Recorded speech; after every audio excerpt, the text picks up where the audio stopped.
Yo, what's up guys, hope you guys are doing good. So today we are going to see what if Naruto got harem with Ruby Girls part 1. Hope you will enjoy this video, so before we start please like the video and subscribe to our channel and hit bell notification, it motivates me to upload more fanfics for my lovely audience.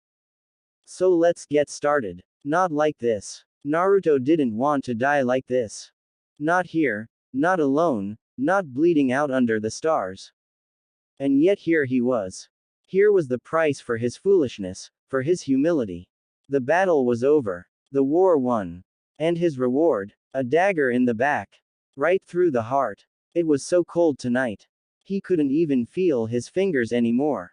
Could barely breathe, with the hole in his chest, the blood filling his lungs. Kurama didn't have enough chakra left to heal him. He was exhausted, spent, just the same as he. Was this what humility won them? Blind trust had likewise blinded him to the danger right in front of them. He'd failed to see it, right to the very end. Even now he almost couldn't believe it. Shock had a funny way of dulling your thoughts. Damn it. Dying hurt. It hurt a lot. No, it was more than that. He didn't want to go. I'm sorry, kid. He could hear the bitter regret in his old friend's voice. There's nothing more I can do. Don't be. He coughed a bit of blood and reached toward the sky. Not your fault. Bloody fingers grasped for the moon they had made. I'll come back. He growled up at its pale visage. So will you. Just you wait. We'll show them. We'll show, all. Will we? Now, I'd like that. I'll see you on the other side, then. Try not to die before we meet again. Not a chance. A new life. A new name. A new identity. He wouldn't make the same mistakes twice. Maybe that mindset made him arrogant. So be it. He would not falter again. Naruto Uzumaki closed his eyes and breathed his last.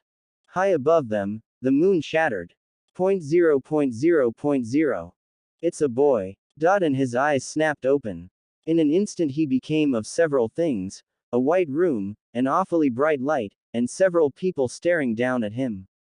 Everything was big. Far, far too big. Bigger than it should be. Just like that, Naruto understood. You must be joking. He had hoped, well, he thought he might hit the ground running, so to speak. Maybe wake up in a proper body. Not so, evidently. Let me see him, someone crooned. Let me see my son.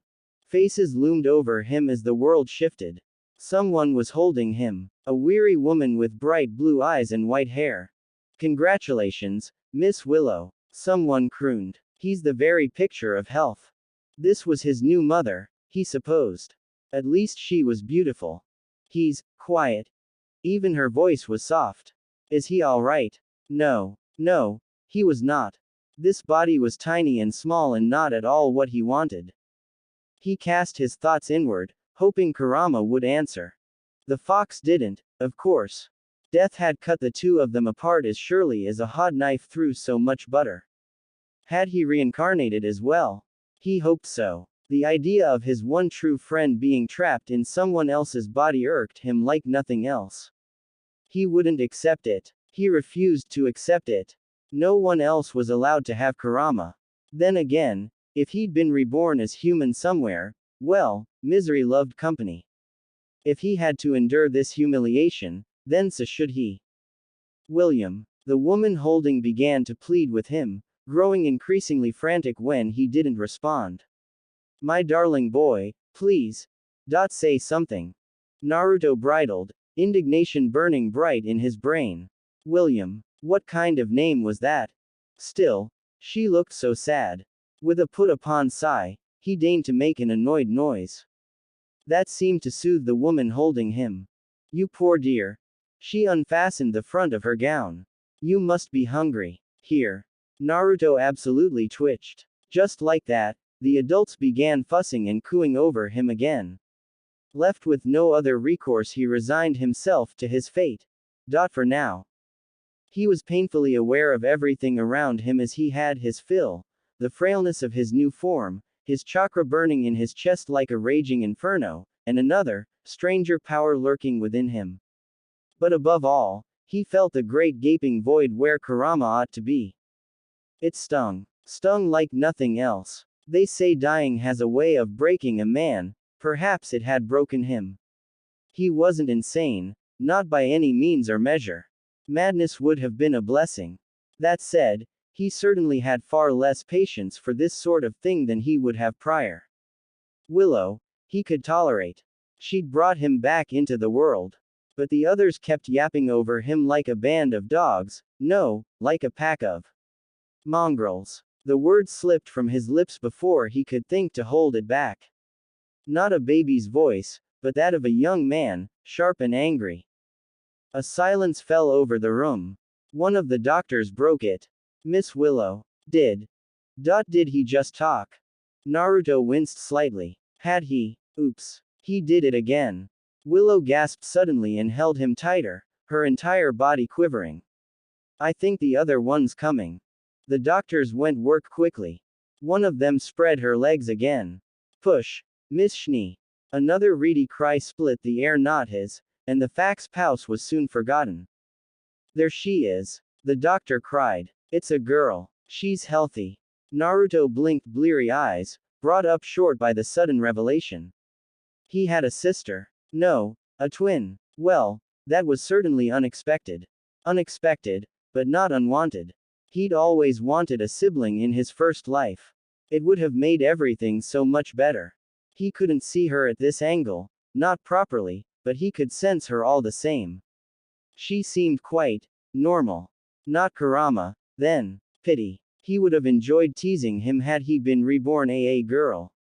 Weiss. Give her to me. The woman demanded. Let me see my daughter.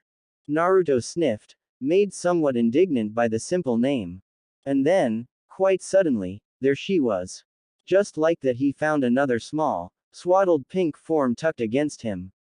A crown of pale white hair adorned the babe's pink head. Her eyes, no doubt the same shade as Willow's, were unfortunately squeezed quite shut while she wailed at the world. Such a pair of lungs she had. Nothing seemed to calm her. No amount of rocking on Willow's part would soothe her, and she refused to eat. Feisty little thing. On a whim, Naruto extended a subtle, unseen thread of chakra her way to soothe her cries. It worked far better than he could have hoped.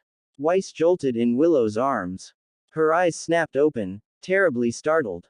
They were the brightest shade of blue he'd ever seen. She saw him. He saw her. Something settled in his heart as he stared at her, filling the great gaping void Kurama had left behind. Maybe this wouldn't be so bad after all. Willow made a pleased noise. Winter. Come here, dear.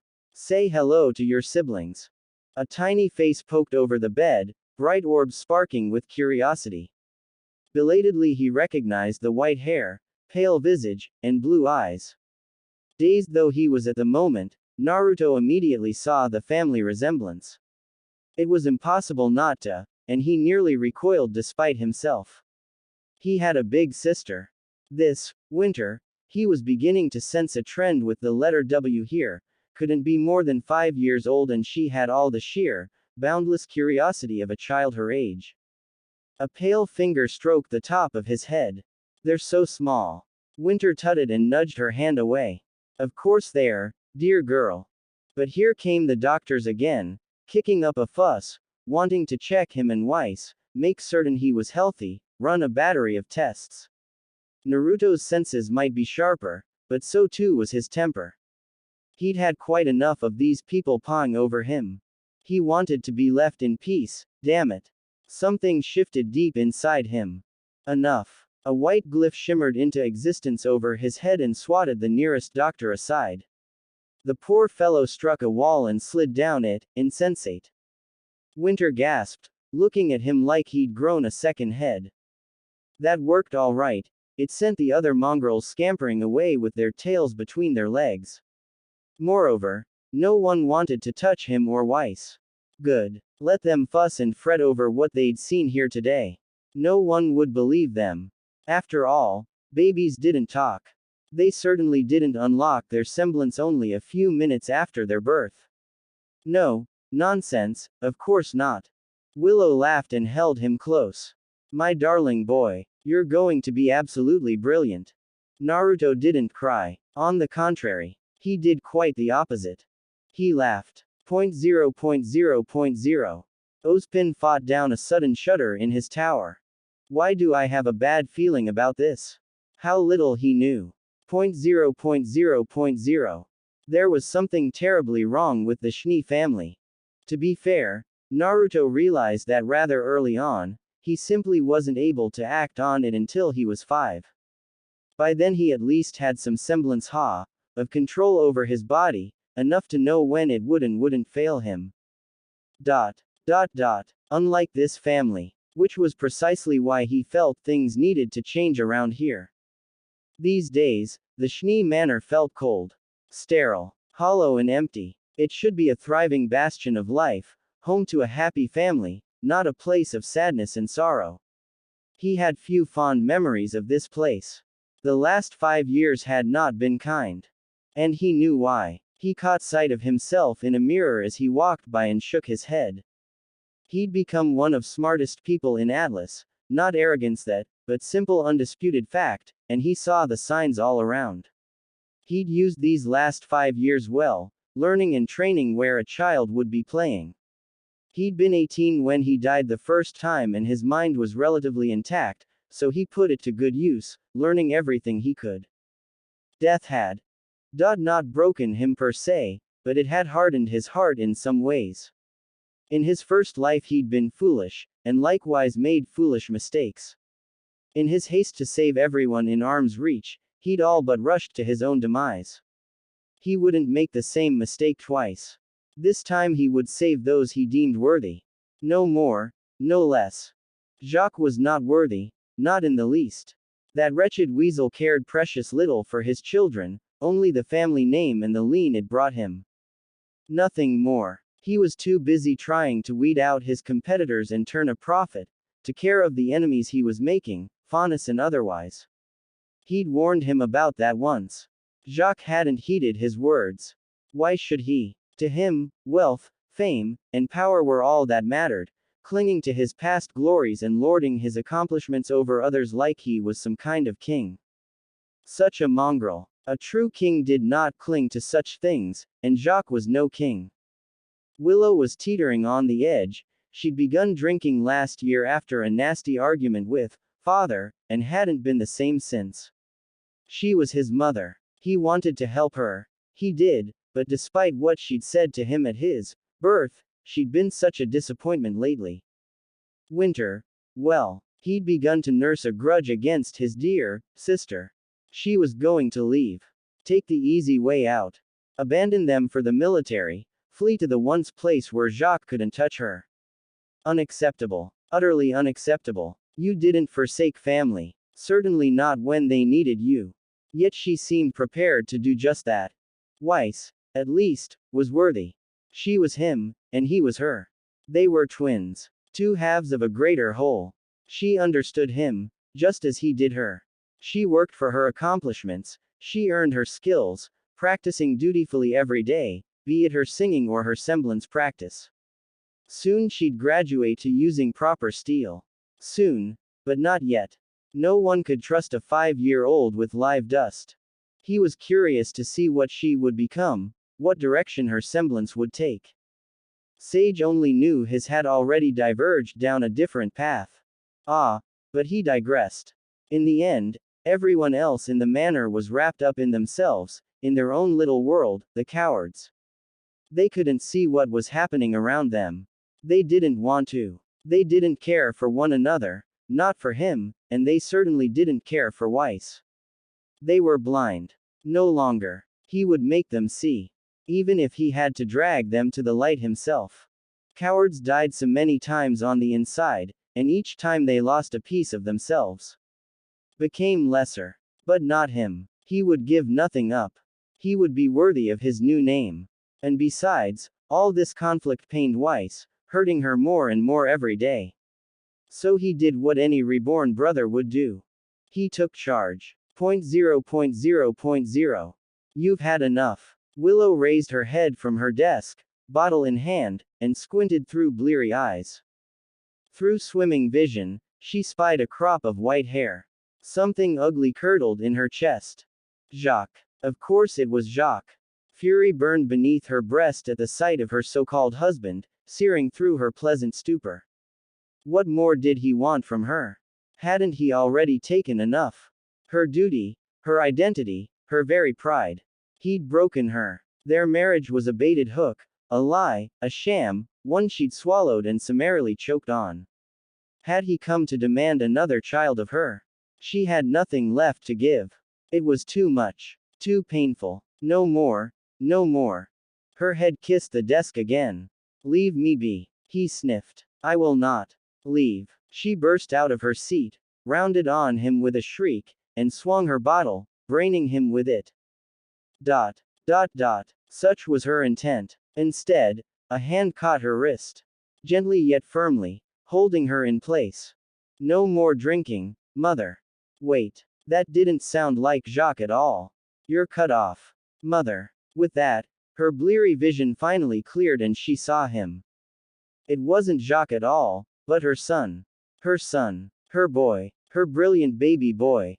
William looked downright regal today, but then again, her son always took great pride in his appearance these days. From his keen blue eyes, to his snow-white hair, swept back and up from his forehead, spiked locks straining for the sky.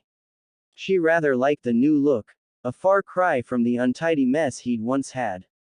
These days he wore the Schnee colors, a white jacket over a blue shirt, a silver tie etched with a hint of red, alongside light blue pants. The shoes, mercifully, were a rich charcoal black. The latter tapped now on the floor, rapping out an impatient rhythm. He held out his free hand. Give me the bottle. Willow wilted. I don't want to. I wasn't asking. Reluctantly, she yielded it to him. The very second she did, William grabbed it and whipped it against the wall with a spectacular crash. Red wine sluiced lazily down the wall to drip upon the carpet. It rather reminded Willow of blood. The thought made her shiver a little. Unfortunately, her son didn't stop there. Still gripping her wrist, he dragged her behind him and stalked about the room, destroying every bottle he found. There were many. Some were already emptied. Most were not. Some he threw against walls. The rest he simply stomped down on, rendering their contents so many stains on the carpet. By the end his once pristine shoes ran red and the floor was awash of wine and broken glass. Willow blinked blearily at this feat. You've ruined your shoes. William didn't dignify that with a response. In short order, her son Frog marched her out the devastated study and into the living room, uncaring of the crimson footprints he left behind. From there he forced her down onto a lounging couch. She didn't dare struggle. Not with that wrathful look in his eye. This stops today. A finger thrust itself in her face. Weiss needs you. I need you. Winter certainly does.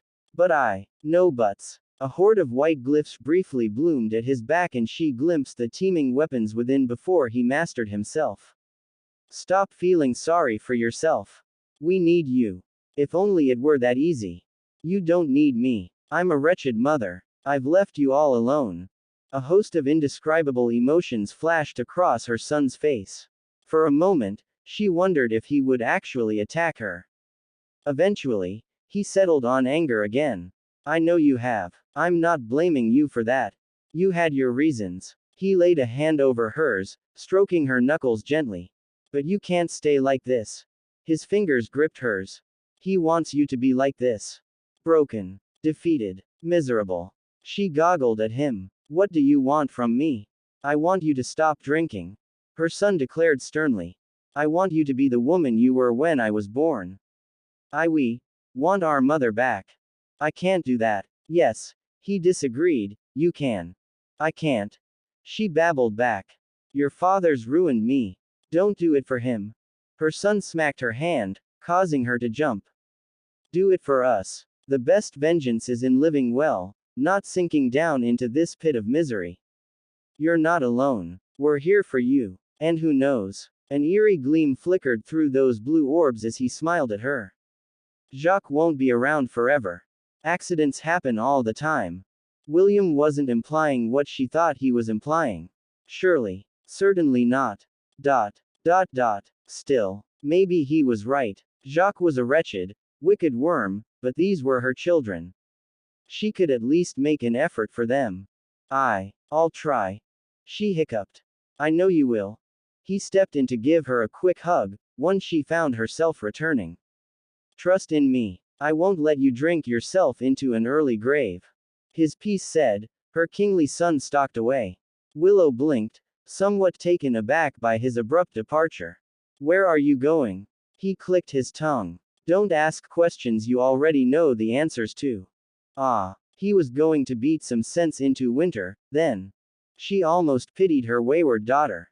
Almost. 0.0.0.0. Hello, big sister. Her little brother was a monster. It pained Winter to think it, much less admit it, but there it was.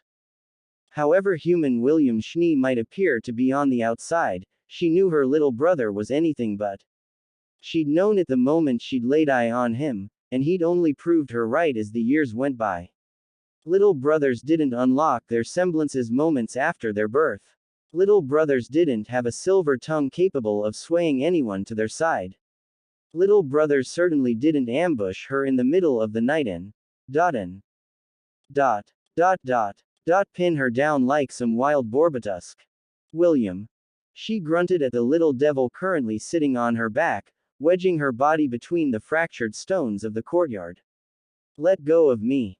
No. Bright blue eyes gleamed with cold dispatch. I don't think I will, dear sister. It's high time you and I had a little chat. Winter growled into the gravel. Now is not the time. She felt cold steel clasp her arms. An ominous click echoed it. No, he wouldn't. I disagree. He pushed her nose into the broken masonry when she sought to struggle. It's the perfect time to talk. No one can hear us out here. Why you? She bucked upward, to no avail. He'd already handcuffed her hands together and clearly had no intention of moving. Of course he'd planned for this, the little churl. William possessed all of Father's arrogance, but unlike Father, not only did he have power, but he possessed the wisdom and the wit to back it up. Strength in spades. Stamina for days. Speed unsurpassed. He also had a strong sense of righteousness, warped though it might be. If he thought he was right, then he was right, and woe to whomever had the stones to argue with him. Therein lay the problem. He'd taken issue with her wanting to leave for the military. He'd been quite vocal about that. She hadn't expected him to jump her hours before she caught a bullhead to the academy. Cheeky brat. Gritting her teeth, she twisted her head around to glare up at her little devil of a brother. You do realize you won't get away with this, you can't keep me here forever. You're right. He nodded, utterly baffling her. That would be boring. What? William unshackled her and hopped off her back, leaving her to scramble uncertainty to her feet. Rubbing her wrists, she cast him a baleful glare. What ate you playing at now? No games. The 5-year-old spread his arms wide on either side of him and for a moment, seemed far taller than he was. Think of this as a friendly wager. If, by some miracle, you manage to get past me, you're free to join the military. However, his voice rose sharply, peaking in dark delight. If you lose. He cocked his head, blue eyes gleaming in the light of the broken moon. You stay and be a proper big sister. A finger rose, jabbing her way.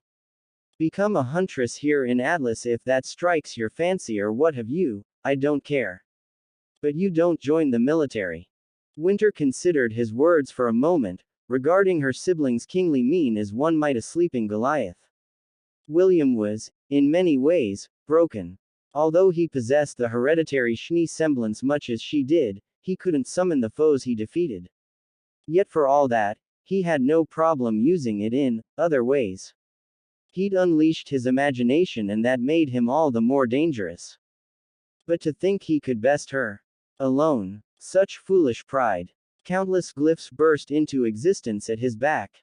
Care to repeat that again, sister? She settled into a loose stance, drawing her blade, then palming the hidden dagger withing. You're arrogant. I'm truthful. He countered, crossing both arms before his chest. You had no problem leaving us, so why should you have any problem fighting me? You clearly think you'll win. She did. She was older than him. Stronger. Faster. She didn't even have to beat him in a fight, she just had get past him. Simple. No. Yes. She could do this. Winter raised her dual blades. William cackled abruptly, without warning. And her vision swelled with dozens of angry swords. 0.0.0.0. Weiss practically pounced on him the next morning. Quite literally. She liked jumping on beds.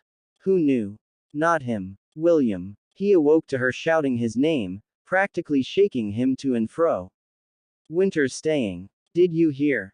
Naruto creaked a blue eye open, trying not to smile. As a matter of fact, I did. He'd been tempted to deal with their so-called father, as well, but that would take time, more than he could accomplish in a day. A faker like him deserved a long, slow, agonizing end. He couldn't simply kill him outright, that. But his dear sister was speaking again and he must attend. And mother actually made breakfast this morning. A yawn. What are the chances of that? Weiss caught on at once and down on his legs, to pin him in place, clever girl that she was. What did you do? He fought down the surge of vindictive glee. I haven't the foggiest idea what you mean. She practically yanked him upright, eyes alight with curiosity. What did you do? This time, he didn't bother to hide his grin. Are you angry? She huffed. I am not angry. Just confused. Talk. No getting out of this it seemed. Have it your way. It went like this. He could take a tongue lashing. So long as Weiss was happy. She was his greatest treasure. For she was worthy. There we have it. Naruto reborn as a Shnee with all the arrogance, righteousness of Gilgamesh from a prior betrayal, coupled with a vicious twist on the Shnee semblance. Just imagine. Almost any weapon he likes. It takes a bit of aura and chakra for his semblance, a little imagination, on bam. You've got a veritable storm of death. As ever, we're sticking with the tried and true, Embers, rule for this story.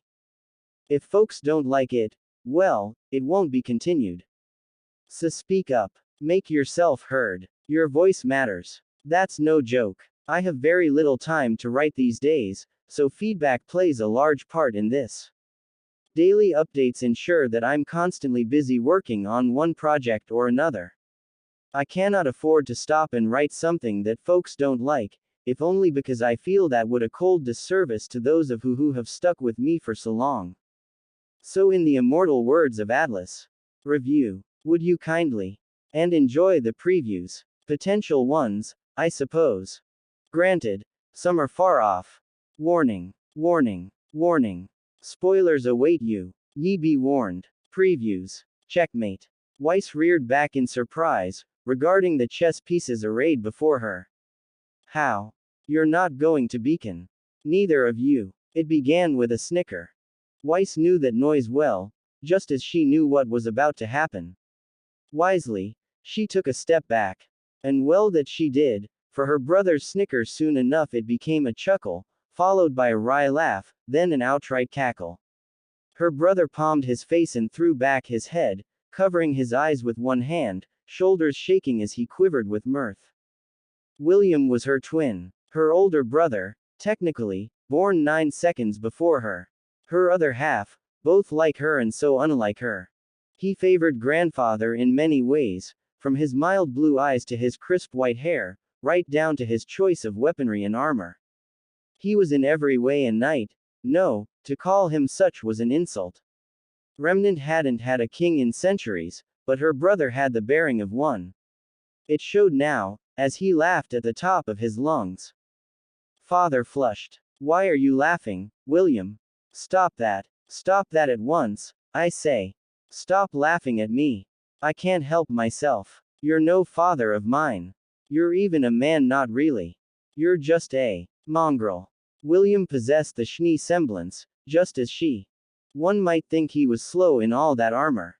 He wasn't. He was fast. His hand found father's throat, ripped him off the floor, and flung him across the room. I'll have you sued for this. Of course, Father. William tittered merrily, eyes dancing with malice. Because that's just what you do, isn't it? His head tilted, gaze half-lidded in thinly veiled scorn, teeth flashing in a sneer. How has that worked out for you? You stormed in here, thinking you could use your wealth and influence to dictate our destiny. But you can't. Why, you impudent? A brilliant white glyph opened behind him as he climbed to his feet. William's head twitched just so. An ancient white blade burst forth from its shimmering confines. Blood spattered the wall. Jacques crumpled to his knees with a scream, clutching the bloody, ruined remnants of his right wrist. Weiss gasped and covered her mouth with both hands. What are you doing? Her twin ignored her. And let's not forget your deal with Ironwood. William clicked his tongue, cheeks dimpling in a scowl. Get all your competitors in one place so you can buy them out. Just like you're trying to do with us now. He crossed both arms before his blue and silver armored chest and shook his head. If only someone could have warned you against such a miserable idea. Oh wait. A finger rose, then jabbed toward his breastplate. I did. But you pushed ahead and you lost your temper, when all you had to do was keep your word. You think you're entitled to everything just because you have money, but money isn't enough. Jacques tried to stand. No, no, no. That wouldn't do. Mongrels belonged in the dirt. Another sword burst forth from a glyph and cut off his leg at the knee. He crumpled with a squeal. Much better. If you raise a hand to Weiss again, the other hand comes off, and your leg besides. He all but spat the word, the turn to face her. We're leaving, Weiss. Beacon awaits. He offered his hand and waited for her to make up her mind. Her gaze flitted to his, then back to Jacques. Father gurgled weakly where he lay. Don't you dare. Weiss hesitated, if only for a moment. This man had been their father, once, long ago. William didn't waver, not once. Never forsake me, and I'll never forsake you. She took a deep breath to steel herself. And took her twin's palm. Hand in hand, they walked out the door. Note to self. Potential team name notes for initiation, keep this for late. Don't forget. Can't forget. SVRN. Considering JWBY. No, won't work. Kerr did that. SYBL. Might work. CRDA. Move some letters around. Card. What color would that even be? Laughter split the air. Not so brave now, are you, mongrels? Grimm died in droves, fleeing for their lives. Weiss palmed her face. There's no stopping him when he's like this. Sue. You can summon weapons. Naruto quirked a pale brow. I can indeed. What of it? And you can basically summon whatever you want.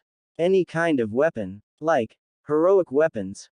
With time and effort, yes. Ruby jumped him with a squeal. Can you be my partner? Please, please, please. You've brave, I'll give you that. He regarded his dirty armor with a glower. I've killed people for less. Guileless silver eyes blinked up at him. But you wouldn't kill a teammate, right? I never said I was going to be your.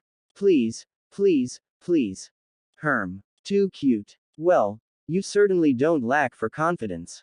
Cardin gulped. What the hell are you? The solution. Now, what was that you said behind my back? I believe you laughed at me. He spread his arms. The emerald forest went still. But you're not laughing now. You managed to hit me. Wonderful. You have my undivided attention. Countless white portals bloomed behind him, teeming with death. I hope it's everything you wanted. Spoiler. It was not. Not at all. Nope. Mercury performed an about-face and walked away. He's dead. Not helping him. She frowned at him for a long moment. What are you? Many things. He sipped at the flute of wine languidly. A dead man. A brother. A leader. And also. He raised his gaze. Blue eyes shimmered red. An executioner. You can't just be strong. You have to be smart. You can't just be deserving, you have be worthy. And you aren't. None of you are. He whirled and thrust a finger behind him. Only she is. The Schnee semblance was almost limitless. Once again, Naruto realized this immutable truth relatively early in his new life. And why wouldn't he? Death had stripped away his naivete, leaving behind a cunning mind filled with pride and the determination never to be laid low again. To that end he resolved to become the strongest in Atlas before he reached his teenage years. Needless to say he succeeded. Was it arrogant of him? Almost certainly. Did he care? Not a bit. In this world he was king or would be, and he would protect those he deemed precious to him. Nothing more, nothing less. Naruto Uzumaki had run himself ragged trying to protect everyone and everything, and for what? Betrayal. Never again. He had learned his lesson, taken it to the grave, and been reborn anew as William Schnee. In the absence of pointless things like morals and ideals, he began to experiment and in doing so, learn all sorts of things about his semblance. Oh, yes. He learned many things indeed. Not only did the Schnee glyphs allow him to create weapons frankly, his imagination was the only limit on that front, but he soon realized he could store things within them as well. Food, drink, more weapons, even supplies and lean, though he had no shortage of the latter. It was merely a matter of how much chakra or aura he was willing to expend to put said object there or otherwise draw it out. Given how quickly both energy sources recovered for him. In layman's terms, yes, broken semblance, much useful. He'd taken to calling it his gate, for lack of a better term. Sadly, he couldn't store living people or animals within his glyph. That was a bit of a shame. Although he had no limit, reality did. He might be the exception to the rule, might never summon a single foe he'd slain, but that was fine. Being unable to conjure fallen Grimm was a small price to pay for his power. Some might say such power was its own reward. He disagreed. Power was a means to an end, pointless without a goal. Jacques didn't know how to use power. Or if he did, he chose to do so, poorly. Such dark thoughts soured his mood as he moved another chess piece across the board. Check. His opponent scowled but remained silent and moved another piece accordingly. He let his thoughts tunnel inward, acting on instinct as the game continued. The SDC had so much potential. In the right hands, it could change the world. Instead their father used it as a blunt instrument, crushing all before him. Any who dared to resist him, be in the political or financial arena, were summarily ground down. Competitors. Crush them. White Fang. Slander the peaceful organization and bury them in litigation. Ironwood disagreed with his methods. Raised dust prices and threatened to move the company to Mistral. Mongrel. A king crushed his adversaries, yes, but Jacques just enjoyed tormenting people. Naturally he disagreed with such tactics and had thus been forbidden from departing the manor since his last argument with his so-called father. But in truth, he had little desire to leave these days. His resources were here, his contact were here, and his treasures were here. What need had he of the outside world? None as of yet. Let the world think him reclusive. He didn't care. They meant nothing to him. And speaking of dear and precious people to him, his opponent was distracted as well. He saw an opening and took it. A chess piece clicked down on the board. Checkmate. Weiss reared back in surprise, regarding the said board arrayed before her as though it had somehow betrayed her. 7 years old and much improved for having her winter and willow around, she nevertheless managed an adorable scowl. How did you do that? Elementary. Dear sister. When she reached for one of the pieces, he batted her hand away. No. We've been over this. Use your glyphs to move the pieces, not your hands. She glowered at him, rubbing her wrist. Why? Precious, precocious girl. Must protect. Because that would be simple. He moved his own glyphs, effortlessly rearranging the board before them as his sullen twin looked on with scowl. We're Schnee, and that makes us anything but. Besides, this will help you fine-tune your control. You'll thank me for this later. As you say. She subsided with a sigh, then looked to him again. Another game. He smiled but a little at her stubbornness. But of course, my saber. Must you use that insipid nickname, Will? His grin grew. Yes, we must. She huffed. He watched patiently as they swapped sides, letting her array her forces before his once more. Weiss was learning in her own way. Her talents simply branched in a different direction than his. Where he chose to specialize in a singular field, she opted for the Schnee fencing style, among other things. Winter had rubbed off in her in that regard. Mertenzaster was a powerful tool to be sure, but at the end of the day tools broke and one could not become solely reliant upon a single weapon. She'd been forced to select a secondary, even if she'd chosen an absurd name for that longsword of hers. Hey. Weiss did so love her fairy tales about the sword in the stone. Say what you would about Pietro Polendina and his eccentricities, but the man was a marvel when it came to aura. He could do just about anything with it, even infuse weapons with the stuff. And so he handed the man Millionsoft Schnee lean discreetly funneled of course, wouldn't do to kick up a fuss to make Weiss a weapon without pure a sword of radiant light and death, a tool of such unrivaled destruction that the world hadn't seen since the days of old. He'd never forget the look on Pietro's face when he handed him that lean. Thank you, 1,000 thank yous. I'll never forget, this I swear. With this, I can truly make my penny one of a kind. Why, I can even give her those leg thrusters I was thinking about.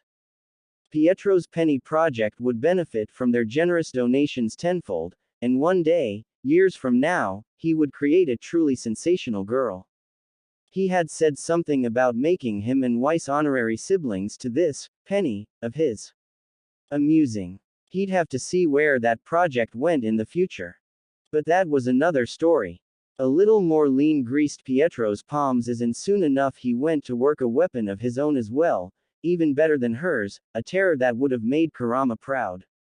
It was sitting in his gate even now, ready for the day when he deigned to use it against a mighty foe.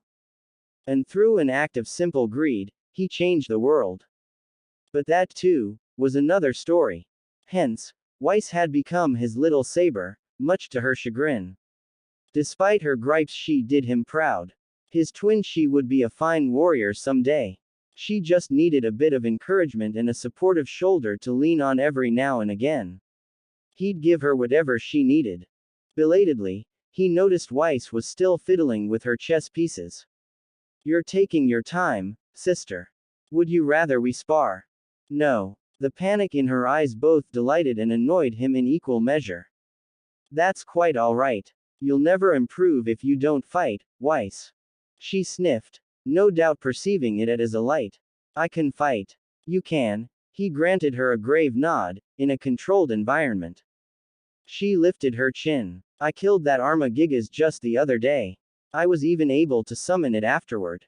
A fact he was inordinately proud of it, given they were only children, but he wasn't about to tell her that. Once again, you did that under supervision. Weiss made angry Weiss noises and bolted to her feet as her temper finally got the better of her.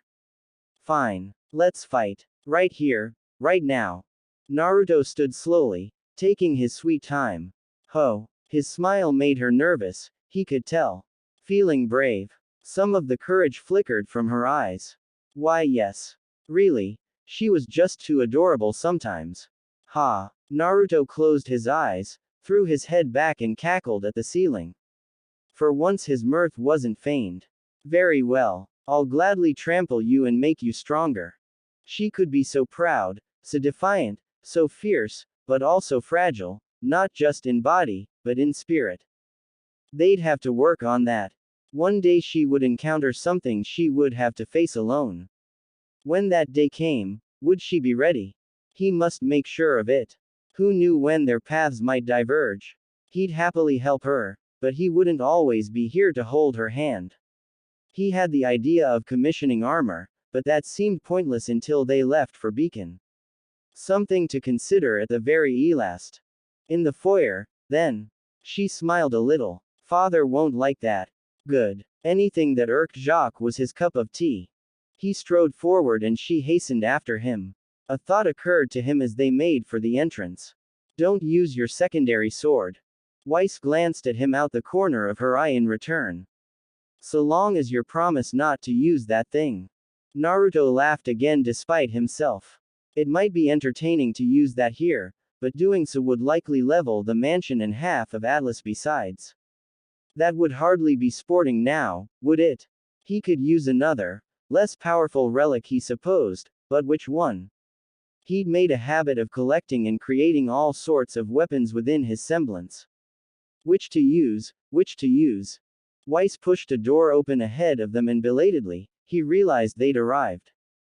The foyer was much as he remembered, a grand wide open space leading up into a winding staircase.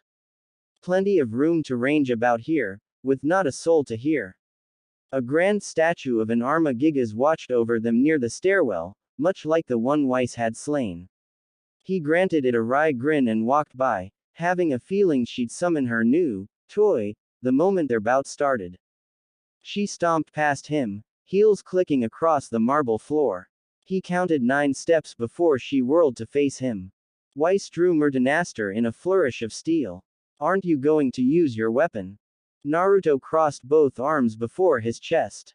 Will you make me? Her brow furrowed. I might. By all means, try. She stabbed her weapon down, conjuring a glyph beneath her.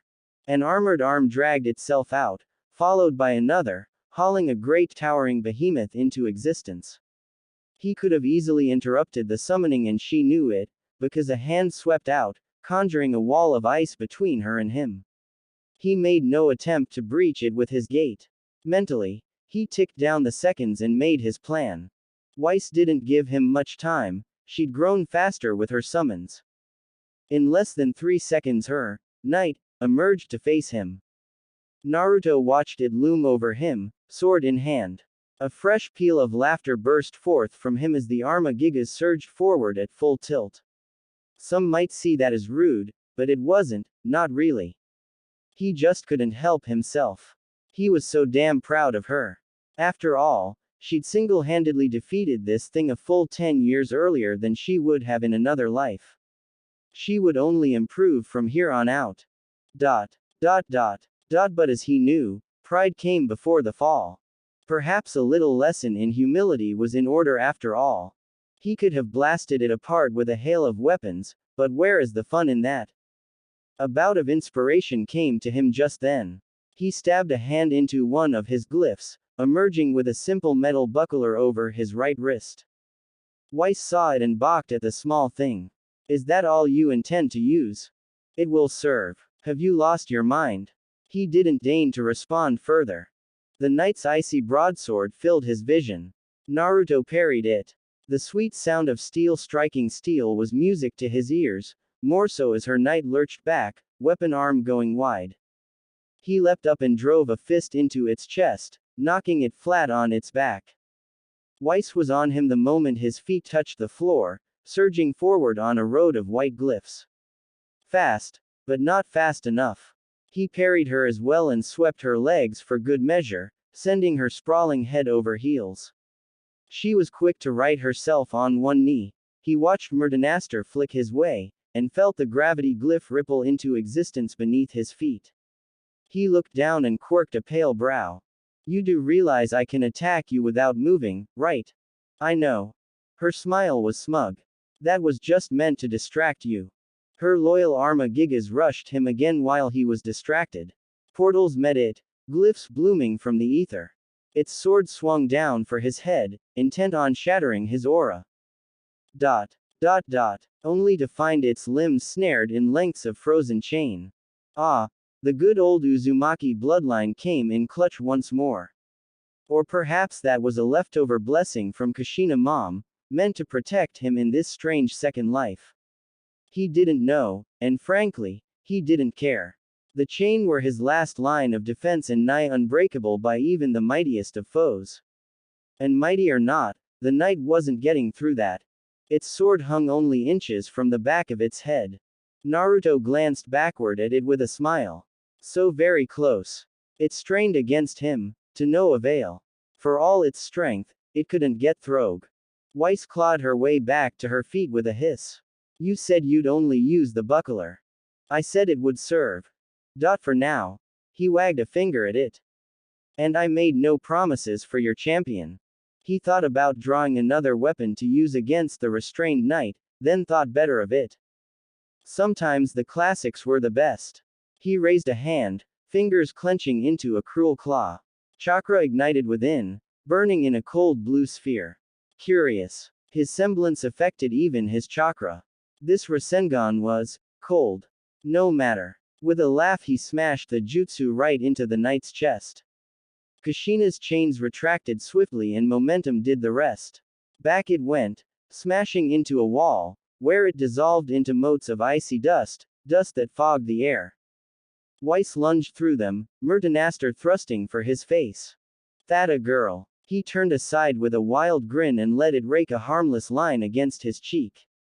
Aura sparked furiously. Her eyes widened. And he brought his knee up. Weiss folded in half with a pained gasp as he struck her in the gut. Breath burst from her lungs and Murtanaster went flying out her grasp to skitter across the floor. For a moment, he felt a flash of pity. Two children wailing on one another. To an outsider this would have looked vicious. Without aura it might have been dangerous. It still was, in a sense. That didn't stop her. She rushed him unarmed and hands swung back, brandishing a glyph each hand. He allowed it. She swung them in at his head, and he realized a heartbeat too late what she intended. The glyphs struck not his face, but each other, and imploded. With a keening roar, the world went white. Clever girl. Closing his eyes to center himself, he took a short step back to avoid the follow-up punch that followed, then swayed left, left, and finally right again, evading her with ease. A frustrated growl reached his ears. Ha! Such a silly saber his Weiss was. Blinding him was a new tactic, a clever one even, further proof of her willingness to adapt. But it wasn't enough. She'd always been better with the sword than she had her fists. He suspected she wanted to give him a smack only to prove him wrong. Through ringing ears he heard her heels click across the floor as she abandoned her assault and dove for Murtanaster. Silence followed. His grin grew to shit-eating proportions. Oh, had she realized the noise she was making and cast her shoes aside? How unadly-like. Jacques would have a fit. He loved it. An all too familiar noise reached his ears. She'd resummoned her Arma-Gigas again. Since when could she do that? No, focus. It was blitzing him even now. Pity for her, his vision cleared just then. Checkmate. Dozens of pale portals bloomed at his back, stretching to the ceiling. Weiss yelped and dove behind her knight for cover. Too late. Countless weapons shot forth. Her knight even managed to deflect most, but not all. A spear slammed into its shoulder, causing it to falter. A sword caved in its chest. A whistling axe disarmed it, a hammer ruined its la, and that was it. Her summons faltered beneath the barrage and fell to a knee. So too did she. He felt the moment her aura took a nosedive. Okay, Weiss cried. I give. You win. He let the barrage taper off with a smile. What have we learned? Overoat. The Arma-Gigas dissolved for the last time, leaving his weapons to crash to the floor. Wasted and gasping for air, Weiss glanced at the fading armaments. To not rely on my summons overmuch. To improve my other skills. Precisely. He offered her his hand. She took it. Your semblance is absolutely broken, you know that. In that instant he glimpsed Winter and Willow watching from the balcony. He grinned their way, let them see how powerful they were. Let them tremble. Those he cherished he would protect, even if had to break them down to do it, even if they only numbered in the single digits at present. Weiss. Kurama. When he found him. Winter and Willow might yet earn a place. Everyone else would be ground under his heel. 0.0.0.0. Quote. Kurama opened his eyes. He rose slowly. Cracked his neck. Stretched young humanoid hands over his head now. Alright, then. He picked up his weapon. Let's get back to it. 0.0.0.0. The White Fang attacked that very night. In truth, Naruto wasn't surprised that they struck at the manor, only that it took them so long to sack up and make a move. Really, the once peaceful organization had been changing for some time now, the writing was on the wall. He pitied them. He'd tried talking once, he'd believed that words alone could save the world. They couldn't. They never had. People listened to actions, not words. He was even more surprised when they went for Weiss. Not Jacques or Willow, not Winter nor him, not even the newborn Whitley. That wouldn't stand. He'd sensed the moment of their intrusion. They'd had help from the inside and left his bedroom to stand guard over the nursery, thinking that their target. There were unspoken unwritten rules of war. You didn't target children or infants. It simply wasn't done. Had they no decency? Had they no shame? Evidently not, because they went for his little saber. Mongrels. He rounded the corner ahead of them, smiling. Going somewhere. 5 of them in all, 3 women, 2 men. They faltered, unsurprisingly. Further proof of their disjointed intentions. One, taller than the rest, pointed at them. Kill him. A second faltered. He's a witness. Yet a third argued. No, wait, he's a child. The fourth had an unconscious Weiss slung over his shoulder. We should run. And the foolish, oh so foolish fifth drew a gun.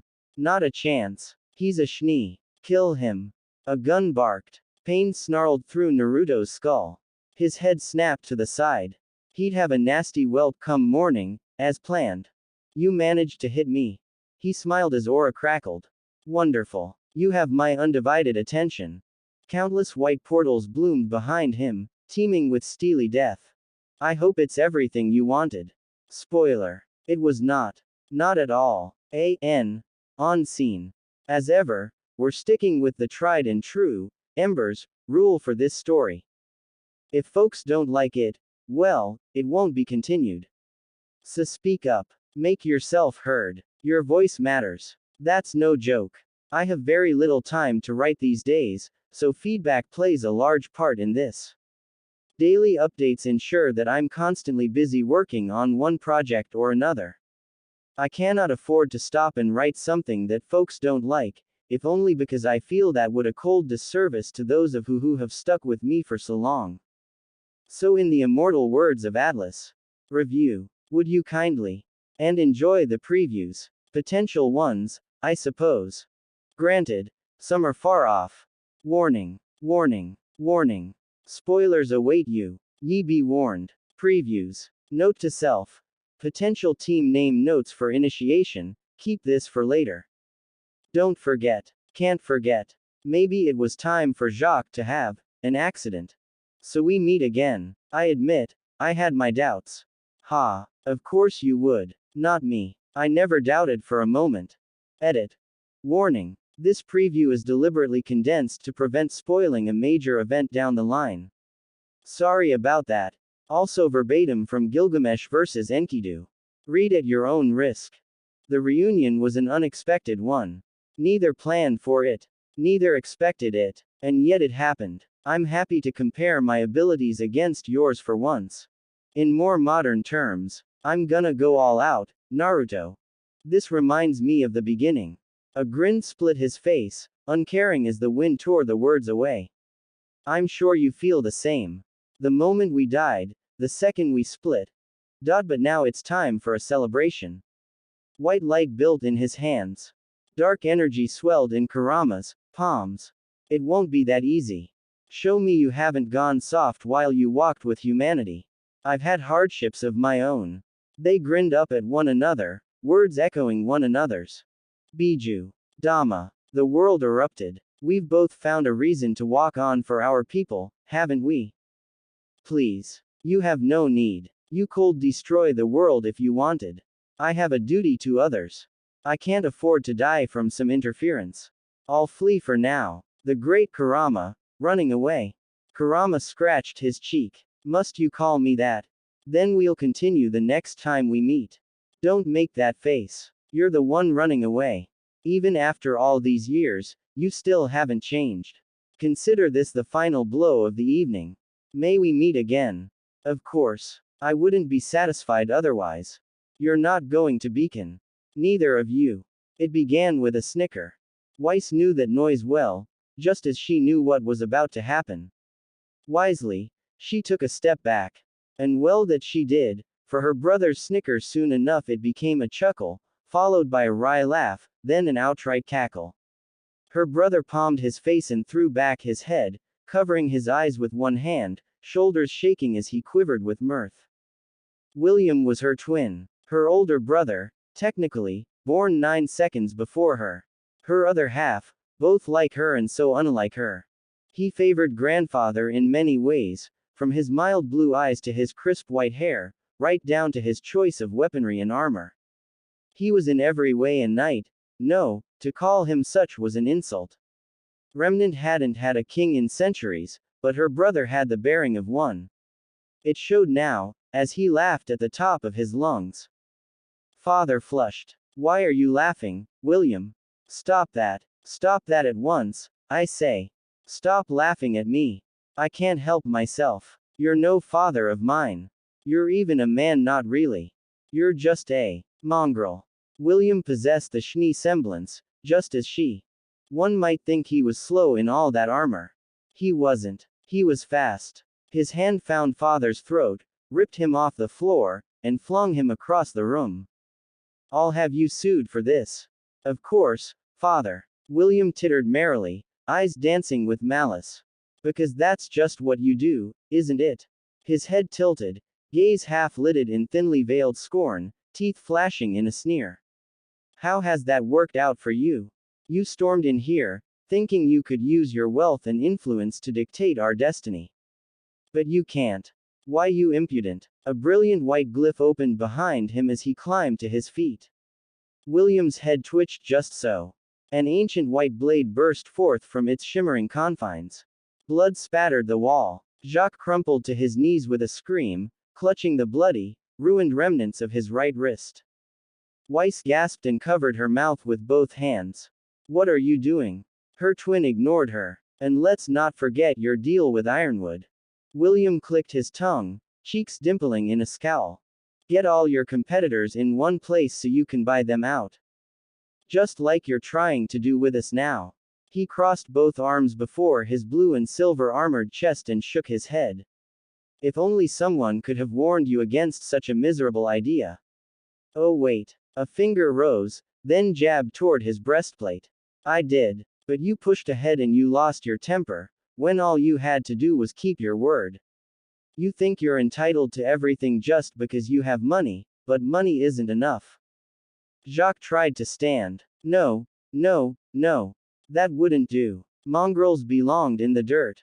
Another sword burst forth from a glyph and cut off his leg at the knee. He crumpled with a squeal. Much better. If you raise a hand to Weiss again, the other hand comes off, and your leg besides. He all but spat the word, the turn to face her. We're leaving, Weiss. Beacon awaits. He offered his hand and waited for her to make up her mind. Her gaze flitted to his, then back to Jacques. Father gurgled weakly where he lay. Don't you dare. Weiss hesitated, if only for a moment. This man had been their father, once, long ago. William didn't waver, not once. Never forsake me, and I'll never forsake you. She took a deep breath to steel herself. And took her twin's palm. Hand in hand, they walked out the door. SVRN. Considering JWBY. No, won't work. Kerr did that. SYBL. Might work. CRDA. Move some letters around. Card. What color would that even be? Do we even need John this time around? Can't let the poor boy have a peaceful life. Thoughts for later. The world rippled. That was the best way, the only way Weiss felt, to describe what followed. Her brother held a hand toward the sky. A glyph bloomed out of his hand, shimmering just above his fingertips. Then another. Another. Yet another still. As she looked on, he reached into it. Let me show you what real power is. And heaven answered. Laughter split the air. Not so brave now, are you, mongrels? Grimm died in droves, fleeing for their lives. Weiss palmed her face. There's no stopping him when he's like this. Sue. You can summon weapons. Naruto quirked a pale brow. I can indeed. What of it? And you can basically summon whatever you want. Any kind of weapon. Like heroic weapons. With time and effort, yes. Ruby jumped him with a squeal. Can you be my partner? Please, please, please. You've brave, I'll give you that. He regarded his dirty armor with a glower. I've killed people for less. Guileless silver eyes blinked up at him. But you wouldn't kill a teammate, right? I never said I was going to be your. Please, please, please. Herm. Too cute. Well, you certainly don't lack for confidence. Cardin gulped. What the hell are you? The solution. Now, what was that you said behind my back? I believe you laughed at me. He spread his arms. The emerald forest went still. But you're not laughing now. She frowned at him for a long moment. What are you? Many things. He sipped at the flute of wine languidly. A dead man. A brother. A leader. And also. He raised his gaze. Blue eyes shimmered red. An executioner. You can't just be strong. You have to be smart. You can't just be deserving, you have be worthy. And you aren't. None of you are. He whirled and thrust a finger behind him. Only she is. By week's end, the attack was all over every Atlesian news outlet. And soon thereafter, it was swept under the rug. Almost suspiciously so, really. Naruto didn't buy it for an instant. Oh, Jacques played the part of a concerned father well enough in public, but privately, was another matter. There was an anger in his eyes whenever he looked at him and Weiss now, an almost unmistakable ire. It made him all the more certain that he had been the intended target rather than his twin. Looking back, he wasn't entirely certain it was the white Fang who had struck at them. It could have been desperate men and women paid and primed to take the fall. Regardless, Jacques had played his gambit, tried to remove him, and failed. He would see to it that he didn't get another. Too bad. So sad. Get mad. In his first life he would have been naive enough to believe Jacques when he said that wasn't the case. Now, he saw right through him. He didn't care that Weiss had been frightened out of her mind, that she regularly had nightmares now, nor the fact that Winter and Willow were livid. Not him. Why would he? Swine such as he were only ever worried about the lean they could make and the dust they could take. But he'd made one fatal mistake. In his bumbling, he had harmed Weiss. His sister. His saber. His other half. The game was afoot now and he aimed to end it with Jacques' broken body at his feet. It was merely a matter of how. It would be a trifling matter to kill him, of course. The problem was, he couldn't openly do so. Well, he could, but that would no longer satisfy him. To simply slaughter him in his sleep would be too boring and not as fun as breaking him, that wouldn't make him happy in the slightest. Such a mongrel needed to be put in place for his transgressions. Such a sudden death would paint him as a martyr.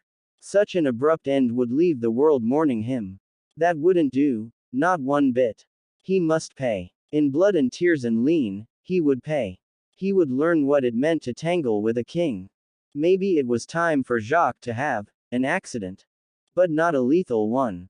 Not yet. He needed to humble Jacques before he felled him, put the sniveling pig in his proper place before he executed the mad dog properly. Yet how to go about it? Perhaps he could use that. No, that wouldn't do. It wouldn't do at all. Unleashing that was a surefire way to wipe Atlas off the map, and while the thought did amuse some small morbid part of him, he wasn't too keen on erasing an entire continent from the planet per se, and he didn't want to destroy the city in which his family resided. He truly needed to only excise the rot within, remove the cancer at the source, burn it out and cleanse what need not belong. Considering the matter further, he tilted his head, turning the thought over in his mind's eye. He needed to create something more versatile, a surefire weapon guaranteed to find its target with little in the way of collateral damage and... Oh, now there was a thought. He'd heard tell of a rather fascinating spear in the past. A legendary lance once wielded by a god slayer and then passed on to a student whom was also the son of a god before she seemingly vanished. And thus an idea was born, a most brilliant scheme indeed. Why stop there? A true king must be versatile, able to evolve and adapt to an ever-changing battlefield, be it politics, warfare or otherwise. If he couldn't kill Jacques outright, well, There were other ways to break despondent and utter filth like him. You've got a scheming look about you today, William. Naruto smiled, but didn't open his eyes, nor did he move from where he knelt on the floor. Mediation was key for a king, the better to keep his thoughts in order at any given time. It also allowed him to maintain the vast array of weapons he'd acquired or otherwise created in his gate. Even now he was in the process of adding another. Ahem. Weiss burned in his mind's eye like a beacon, and her sword with her. A snort filled the air shortly followed by his voice, "Why, my dear sister, I do not scheme. Scheming implies that whatever is planned will most certainly end in utter failure, that any plan I concoct might fail. I do not have need of a scheme. I fully prepare and then execute properly laid out plans. There is a difference." She shivered a little but rallied. Good. She wouldn't be Weiss if she let others cow her. He himself had no desire to do so, it was her proud independent spirit he savored. He heard her huff. "That still doesn't explain why you're smiling again." His grin grew. "You'll have to wait and see. It's a surprise." "Am I going to like this surprise?" "That depends on .0.0.0. You're smiling again," Weiss stated as she glanced to her brother. "Am I, Weiss?" he asked with a confident look. "William." The younger twin groaned out. He didn't say a word, of course he didn't, he just kept walking. She didn't even know where he was leading her. He'd burst to his feet a moment ago with a jovial laugh and run off, she'd been following him ever since. It was that or be left alone in their room and after what transpired that night. Hands gripping, grasping, gagging her in the dark, a sharp blow to the side of her head. "Take the schnee." She fought down a shudder. No, she didn't want to be alone right now. That said, her twin was up to something and she wasn't at all sure she liked it. "I just needed to have a word with our beloved Winter," he stated simply. There was nothing arrogant or cocky, just honesty. And somehow that worried her all the more. "There are things we need to discuss." Weiss contemplated saving her sister from the storm that was approaching. Then she recalled what she'd nearly suffered and swiftly thought better of it. William remained implacable as ever, giving no hint of intentions, no matter how much she might wish to know them. Why confront? Surely she hadn't had a part in her attempted kidnapping. She couldn't have. Things were good between them, they'd been better. She'd never countenance such a thing. Would she? They found Winter in her quarters, inspecting her kit. Or rather, her disassembled weapon sprawled out over her desk. She'd taken to improving it lately, elongating her blade and replacing its once simple interior with a great many gears and motors to make a rather menacing mechashift. Surely that wasn't dangerous. Clearly she wasn't exactly doing anything suspicious, but that was for the best, hopefully. "Sister," William called out jovially, causing her back to stiffen. "Might we have a moment of your time?" Winter turned in her chair to regard him warily, which was strange, because she'd never truly seen the two of them fight before, but the way she was acting now it was almost as if they already had an no, and no again. Surely William couldn't be that strong. Smarter perhaps but not. Little brother. She looked like she'd sucked on a lemon. To what do I owe the pleasure? William merely tilted his head and eyed her disassembled weapon. A good choice. You're skilled with a bow, I trust. Winter went whiter than her namesake, tried to cover her disassembled weapon, then slumped in defeat. How did you? A king is many things, but not foolish. Still, I'm not blind to your plight. Here. He conjured a glyph, stabbed a hand into it, then withdrew long spool of silver wire and what looked like a long compressed drill of some sort besides. You'll be needing these if you want to make yourself a kaladbolg of your own. She accepted it from him warily. Is this going to explode? A chuckle. Only if you try to shoot Jacques with it. Their elder sister sputtered. Why would I? Because death is a mercy he doesn't deserve. For a moment her brother's ice blue eyes almost seemed to glow. His punishment must be more severe. After all, he tried to take Weiss away from us. Surely you're not on his side, are you? Winter went very still. I had nothing to do with that fiasco. I know you didn't. If you did, we wouldn't be having this conversation. And you'd be dead. Her face closed down. William, no. Don't do anything reckless. Reckless. He blinked once, then granted her a lazy smile. Whatever do you mean? There's no kill quite like overkill. Winter sent a pleading look Weiss' way. All she received was a shrug. Do I want to know what you're planning? Probably not. Plausible deniability and all that. Then I shan't ask. Excellent. He patted her knee, drawing a scowl from her. Best of luck with your ambush next month. Winter made angry winter noises as they walked away. Weiss looked his way. What was that about? Merely making sure she's chosen the right path. He hid a smile behind high hand. I expect she'll try to snipe me with that one of these days. Weiss whipped around with a yelp, nearly smacking him with her ponytail. William. I said try, sister. He winked her way, not that she would succeed. Don't worry, Weiss. He patted her head with a wry smile, I won't die. After all, you're my treasure, my beloved and amazingly beautiful saber. I'll be sure to grant your every heart's desire. She dithered for a moment, considering his seemed as good a time to bring that topic up as any. Even if I wanted to get away from father. She grumbled, was William always so handsome? Surely not. Even then. Nope, change of plans. Abort. Abort. Abort. Made. Made. Defcon 4. Red alert. Red alert. Naughty thoughts inbound. Ahem. Oh. Well, that was encouraging. Might as well push the envelope while she could. And if I wanted to leave the manor? She questioned. Certainly. He nodded proudly, approving of her choices to forge her own path in life. She dared to push further. And, hypothetically, if that meant leaving Atlas someday as well. But of course, even if I wanted to attend Beacon, she asked him nervously, only to stop when he turned to her. Weiss. He took her by the chin and pressed his forehead to hers. How many times do I have to say yes? He asked in response. Can we go somewhere? She asked him. Please. He gave her a bemused look. What did you have in mind? Anywhere but here. Not now. She couldn't bear to be in the mansion right now. Her eyes sparkled, giving her twin the faintest sense of foreboding.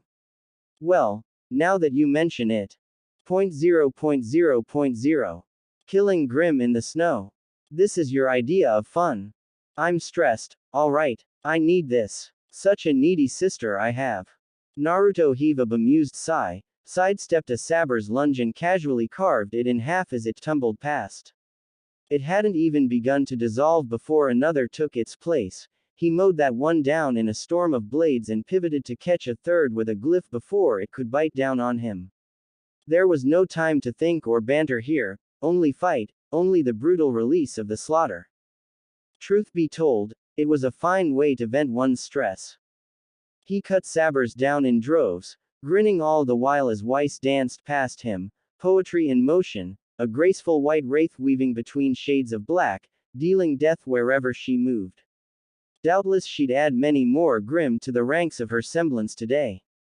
Sneaking out of Atlas hadn't been hard, if anything it was too easy. He could move quite quickly when he wanted to. Finding a decently sized Grim pack that was actually large enough to be a challenge. That had proven another matter entirely. They'd had to range far from the city to find one, and now, they had all they'd bargained for and more. A giant Goliath lumbered their way, drawn by the commotion, a massive beast dwarfing even her Arma-Giga's summon. Ooh. Weiss reached for her secondary sword, grasping its golden hilt. I call dibs. X. Not a chance in the heavens or hells. Allow me. He hummed happily. Grinning, he reached upward. And heaven answered.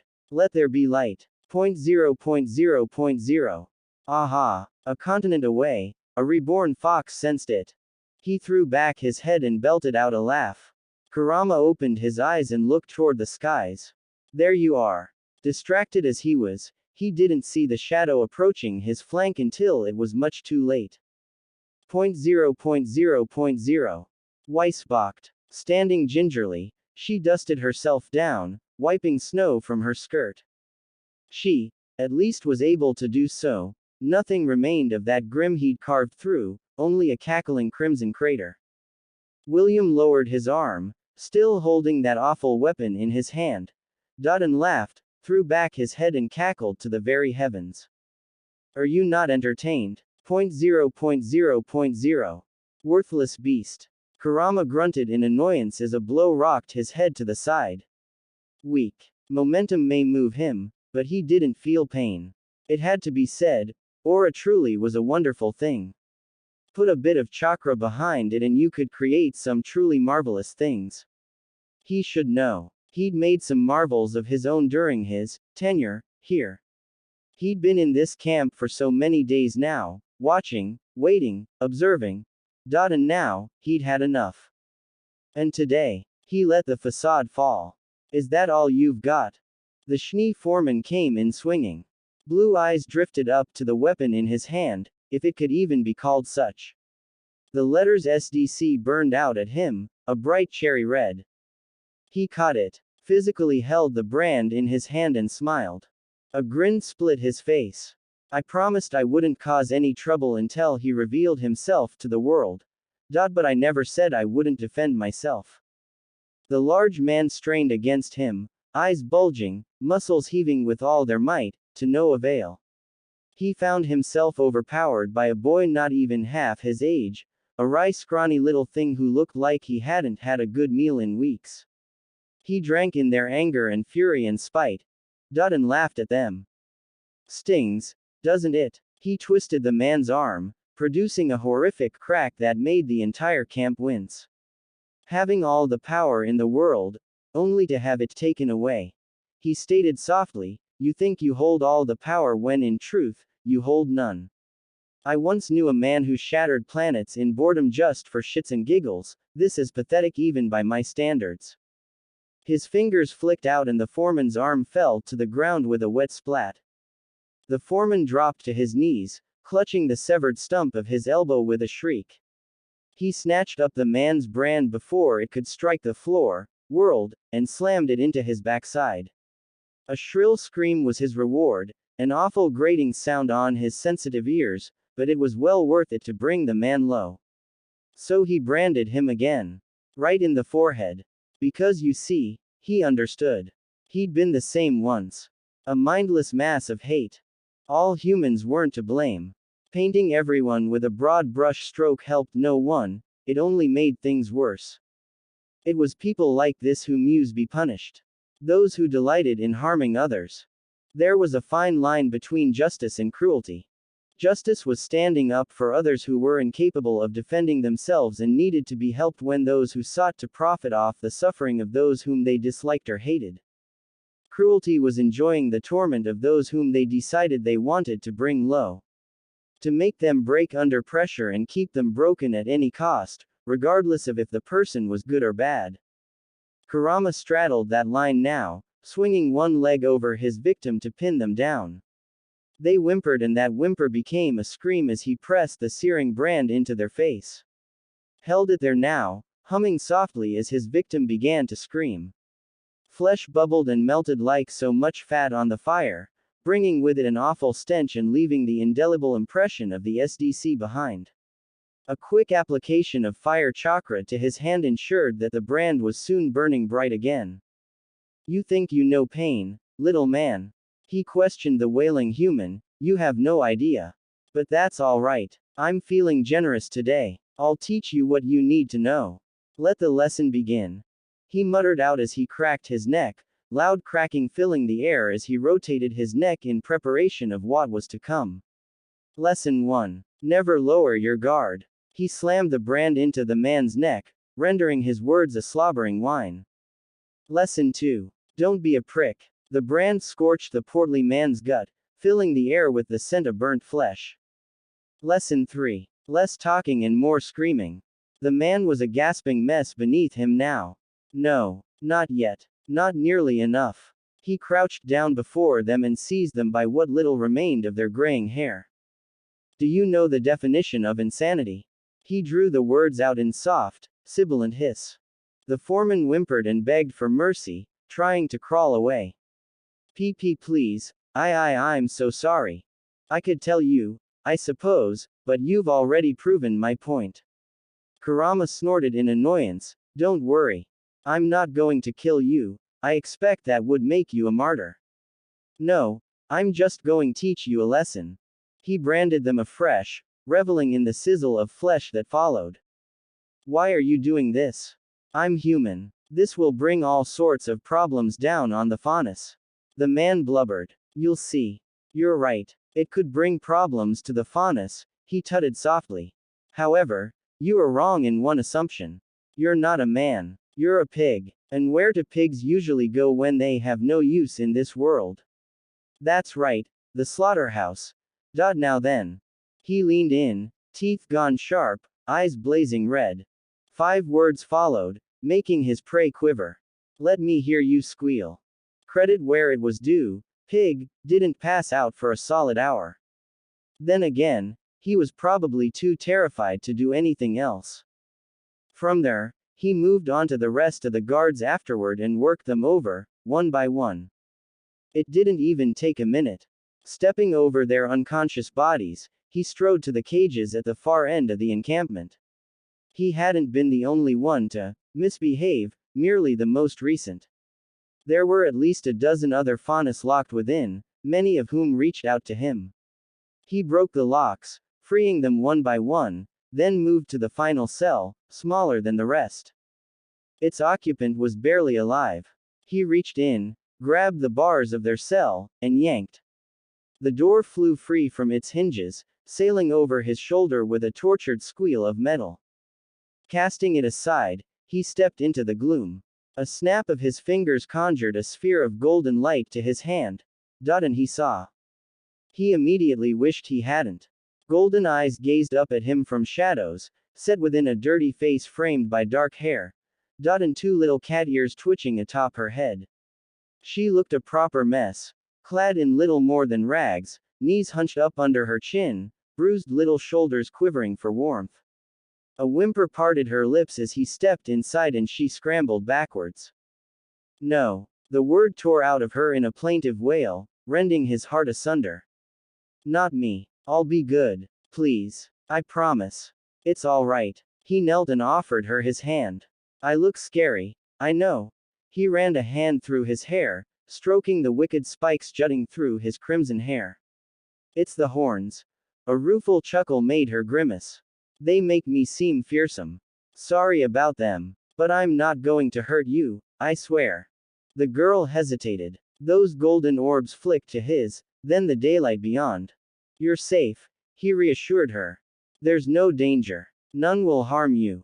She gave him a flat look and he realized why. Someone already had hurt her.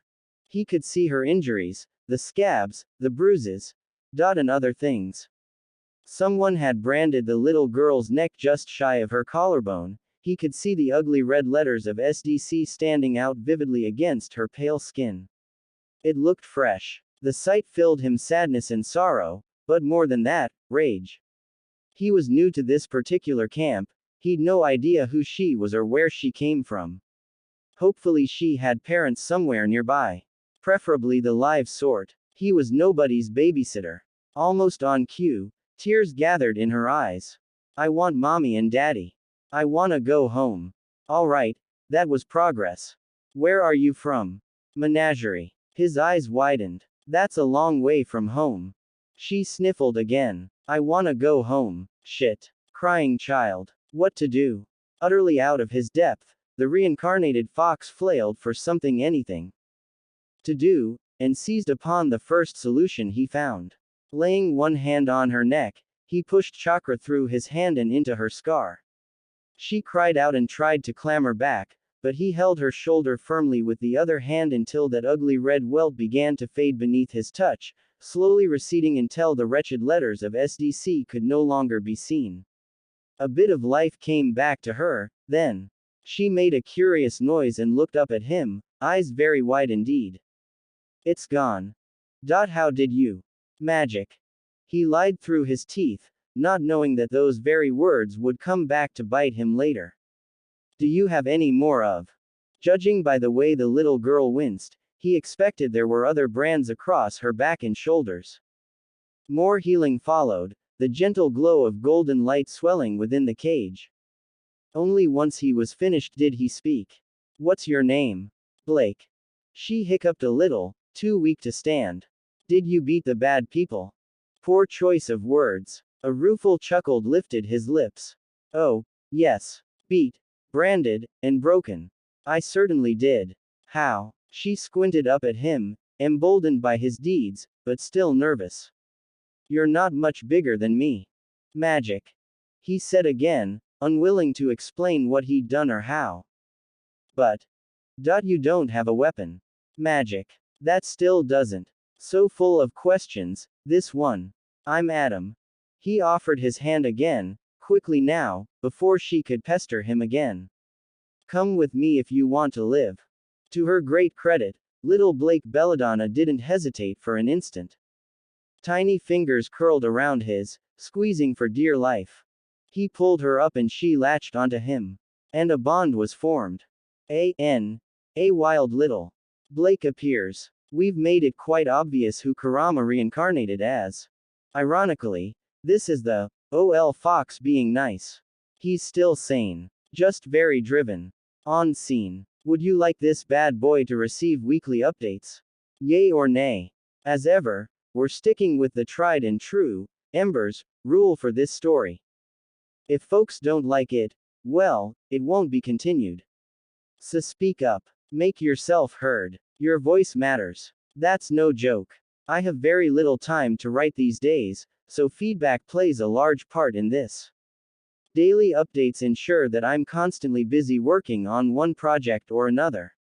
I cannot afford to stop and write something that folks don't like, if only because I feel that would a cold disservice to those of who have stuck with me for so long. So in the immortal words of Atlas, review, would you kindly, and enjoy the previews, potential ones, I suppose. Granted, some are far off. Warning, warning, warning. Spoilers await you. Ye be warned. Previews. They're out of control. Willow ignored Jacques as he ranted and raved. But when he tried to turn the anger on her, she would not allow it. Her eyes met his. The next time you touch me will be the last time you have hands.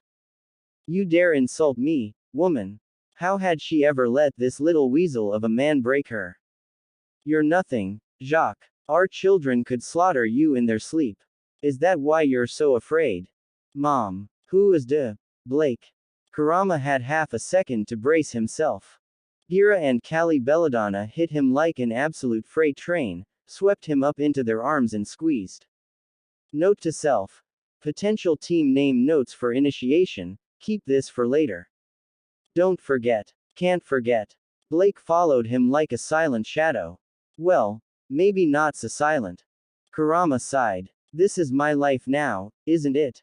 SVRN. Considering JWBY. No, won't work. Kerr did that. SYBL. Might work. CRDA. Move some letters around. Card. What color would that even be? Do we even need John this time around? Can't let the poor boy have a peaceful life. Thoughts for later. So we meet again. I admit, I had my doubts. Ha. Of course you would. Not me. I never doubted for a moment. You're not going to Beacon. Neither of you. It began with a snicker. Weiss knew that noise well, just as she knew what was about to happen. Wisely, she took a step back. And well that she did, for her brother's snicker soon enough it became a chuckle, followed by a wry laugh, then an outright cackle. Her brother palmed his face and threw back his head, covering his eyes with one hand, shoulders shaking as he quivered with mirth. William was her twin. Her older brother, technically, born 9 seconds before her. Her other half, both like her and so unlike her. He favored grandfather in many ways, from his mild blue eyes to his crisp white hair, right down to his choice of weaponry and armor. He was in every way a knight. No, to call him such was an insult. Remnant hadn't had a king in centuries, but her brother had the bearing of one. It showed now, as he laughed at the top of his lungs. Father flushed. Why are you laughing, William? Stop that. Stop that at once, I say. Stop laughing at me. I can't help myself. You're no father of mine. You're even a man, not really. You're just a mongrel. William possessed the Schnee semblance, just as she. One might think he was slow in all that armor. He wasn't. He was fast. His hand found father's throat, ripped him off the floor, and flung him across the room. I'll have you sued for this. Of course, father. William tittered merrily, eyes dancing with malice. Because that's just what you do, isn't it? His head tilted, gaze half-lidded in thinly veiled scorn, teeth flashing in a sneer. How has that worked out for you? You stormed in here, thinking you could use your wealth and influence to dictate our destiny. But you can't. Why, you impudent. A brilliant white glyph opened behind him as he climbed to his feet. William's head twitched just so. An ancient white blade burst forth from its shimmering confines. Blood spattered the wall. Jacques crumpled to his knees with a scream, clutching the bloody, ruined remnants of his right wrist. Weiss gasped and covered her mouth with both hands. What are you doing? Her twin ignored her. And let's not forget your deal with Ironwood. William clicked his tongue, cheeks dimpling in a scowl. Get all your competitors in one place so you can buy them out. Just like you're trying to do with us now. He crossed both arms before his blue and silver armored chest and shook his head. If only someone could have warned you against such a miserable idea. Oh wait. A finger rose, then jabbed toward his breastplate. I did. But you pushed ahead and you lost your temper, when all you had to do was keep your word. You think you're entitled to everything just because you have money, but money isn't enough. Jacques tried to stand. No, no, no. That wouldn't do. Mongrels belonged in the dirt. Another sword burst forth from a glyph and cut off his leg at the knee. He crumpled with a squeal. Much better. If you raise a hand to Weiss again, the other hand comes off, and your leg besides.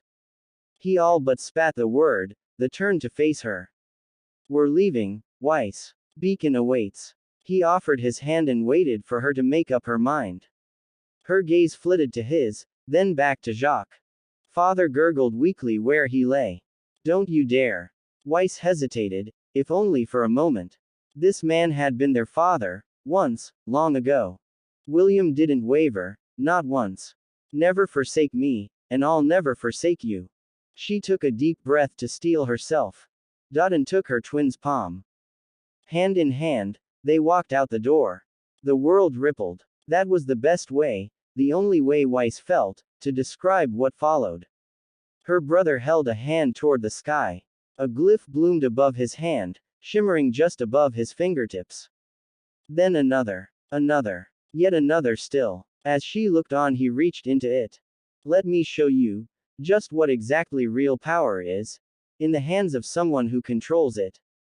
And heaven answered. Laughter split the air. Not so brave now, are you, mongrels? Grimm died in droves, fleeing for their lives. Explosions filled the air, steel flashed as it hurtled through the space between. Weiss palmed her face. There's no stopping him when he's like this. Sue. You can summon weapons. Naruto quirked a pale brow. I can indeed. What of it? And you can basically summon whatever you want. Any kind of weapon. Like, heroic weapons. With time and effort, yes. Ruby jumped him with a squeal. Can you be my partner? Please, please, please.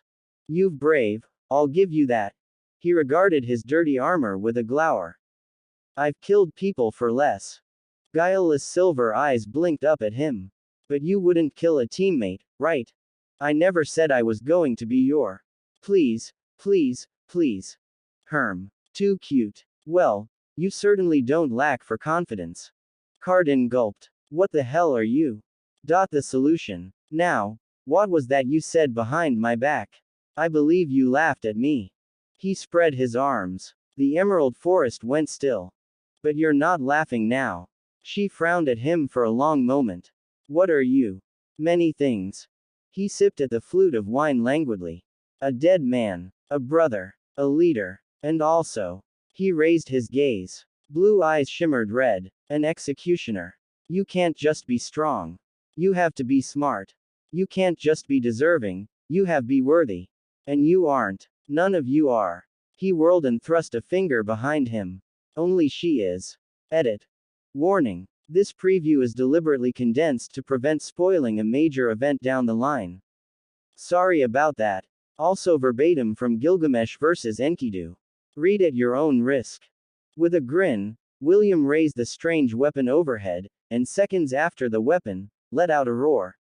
Winds screech in terror as the air is cut apart from the blade's activation before the very skies erupt as electricity roars out from the weapon, crashing across the land as clouds begin to whip up around him, a menacing red glow filling the air in which he stood and looked down upon the world. This fight now has my full attention. William grinned manically as he clenched his hand upon his weapon and called out, Aya. The rotating cylinder-like sections glowing red, white from the sheer amount of power coursing through the weapon. Powerful storm clouds quickly building up from the sheer potency of his energy, you may sing until your heart is satisfied. He declares, aiming the godly weapon down towards the earth, with a grin of excitement. Across the land, past the sea, and through the lands beyond, the snarling energy had not gone unnoticed, for everyone had been brought to a halt in whichever activities they were conducting. Man, woman, child, pet, monster and beast alike all stopped as the power of the deistic weapon was unveiled. This was William's most prized weapon, the Sword of Rupture, Aya. It doesn't matter if there is one opponent or even an entire army facing it, so long as they are a part of this world they will be ripped apart regardless of their power. That is what it means to take a full-powered blow from the Sword of Rupture. And as of right now, there is but one person who stands against that very blow. This very blow was to be his greatest and most heartfelt gift to his oldest and only true friend who remained. A bolt of red lightning shoots down from the clouds, the storm increasing in power as he fully grasps his strength now within the blade he held. The Sword of Rupture growled as sparks of crimson electricity spark around its length, the air thrummed as lightning sparked and the thunder would crash through the sky as it turns to grow even further. The earth beneath is being pulled apart as the speed of the winds above increase vastly with each passing second. Rain had begun to pour down from the heavens, falling with unrelenting force as the two begin to ready themselves for the inevitable clash with one another. Crimson lightning roared as it exploded across the skies, contained for the moment within the clouds overhead as the storm continued to grow. This would not be an ordinary thunderstorm. The forces of both heaven and earth clash against each other. The reunion was an unexpected one. Neither had really planned for it. Neither had truly even expected it. And yet it happened. I am happy, the red-haired Faunus smiled at him, to compare my abilities. He said as the wind grew in ferocity, he raised both arms, widely spread as he fully immersed himself where he was free to embrace his power, to be able to challenge you like this, he stated as rain began to fall from the high heavens. He lowered his arms as he spoke in a more firm tone, in modern terms. I'm gonna go all out. Naruto, he said, declaring his friend's true name seriously, droplets of rains hovering in the air as his unfathomable power flexed itself. I'm sure you feel the same excitement as I, he declared, the moment we died, the second we split, this very world turned hollow, he grinned fairly. White light built in his hands. Dark energy swelled in the Faunus palms, you better show me you haven't gone soft because I've had hardships of my own, and now I need to see what you can really do, in order to show you my own growth, and then we will see who has grown more. Now come at me with all that you have. White lightning flashed as the energy of both creation and destruction filled the air. Red lightning fell from the heavens as golden lightning crashed through the air and fell out of the clouds to meet it. The storm glowing a multitude of colors, red, yellow, white, blue, green and even purple as the energies within clashed time and again with one another, a massive funnel of winds whirling down to the earth to birth a massive tornado beneath the two combatants. Boom, crash, boom, zap, ka-boom, boom, crash. Strike after strike, bolt after bolt, crash upon crash, one explosion after the other. The heavens reigned supreme as they unleashed their wrath down upon the mortal realm. By now the heavens growled, the earth quaked, and the whole of Remnant shook to her core as red and gold lightning flashing through the air. The clouds continued to gather, growing darker and darker each second and expanding to become one massive hurricane of raw unconstrained power. Category 3 tornadoes swirled down from the storm clouds and struck the earth, ripping the land apart.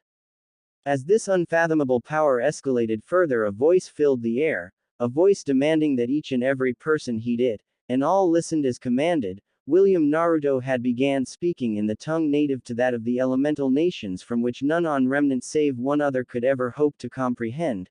Gensha o Kataru, I will tell you of the beginning. While he spoke, his once beautiful blue eyes now glowed red as blood as Aya currently did in his hand. The ground began shaking under his might as the unfathomable power once again peaked higher and higher. Tenchi wa wakare mu wa kaibyaku takotohogu. Sakai o saku wa waga kairi ken. Heaven and earth split. Nothingness congratulated creation, and my sword of rupture cleaved the world. He declared, a flash of red electricity shooting past him, his grin filled with excitement for the inevitable clash with his best and only friend. A grin split the Fauna's face, uncaring as the wind tore his words away, his own voice changing to match his friend's growing power. Horobi o Fumakoru, Horobi o Motarasu Manodakara. Uani. I will stride through the destruction, for I am the bringer of annihilation. Therefore I invoke Hoshi no o Mawasu, Tenho no Jigoku Tawa, Sosei Zania no Shuchaku yo. Mortar of the stars, heaven's hell, is the eve of creation's celebration. William Naruto declared loudly, his voice echoing through the storm as the clashing of two primordial forces began ripping the fabric of reality apart as cracks appeared around the epicenter of their growing strength, bolts of crimson lightning crashing around him as the eye of the storm swelled with power. As they finished gathering the last vestiges of their power, the sun peeked over the horizon, illuminating the superstorm that had been conjured from the energy being released. They grinned at one another, words echoing through the destruction. Inuma, Biju, Elish Dama. The world cried out, and their forces clashed.